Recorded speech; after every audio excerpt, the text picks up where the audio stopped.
For today's vlog, maghuhugas tayo ng ampalaya. Kasi ampalaya ang aming ulam mga guys. Ayan. So ngayon guys, binabrush ko yung mga, itong ano niya, ito, yan o. Diba? Kasi kapag itapat niya sa gripo, kung ano mang nakadikit dyan, hindi yan natatanggal. Kaya ginagawa ko guys, binabrush ko siya. Ayan. Kasi kung meron pa natirang pesticide dyan o mga insekto na maliliit, matatanggal siya. Diba? Ganyan ako maghugas ng ampalaya. Ayan. Hindi yung ganun-ganun na sa tubig. Hindi. To make it sure na lahat ng dumi na nakadikit dito mula sa puno, sa pagbiyahe, ay tanggal. Ayan. After ko yan mabrush, saka ko huhugasan ng 2 o 3 beses. Yan. Yan. Binabrush ko yan. Kayo ba, ganito din ba maglinis ng ampalaya? Hindi, kasi di naman sila kumakain yan. Katulad ko, hindi ko nililinis.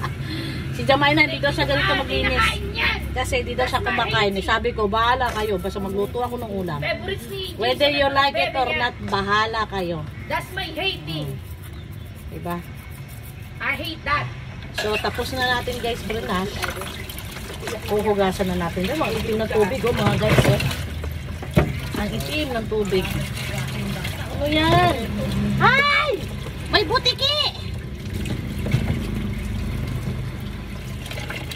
Notice.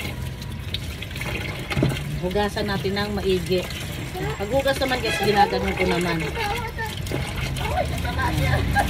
Hinugasan ko na kasi habang nag-aalmusal ako, magcha-chop na ako. Kasi 11 eksakto, magluluto na ako.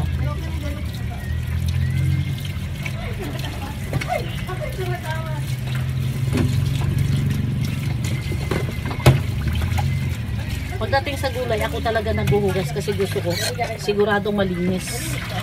Dahil alam mo naman ang gulay, mula sa farm, mula sa biyahe, papuntang palengke, kung ilang palengke pang dinaanan nito, syempre, hindi natin sure kung gaano ka dumi ang kumapit dito.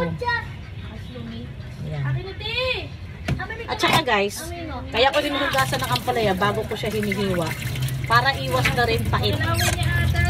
Kasi pagka nahiwa mo na to, nabiyak mo na to, saka mo siya hugasan, may tendency na papait. Ayan. So, tapos na natin hinugasan, dinidrain ko na lang. Ayan o. Super linis na.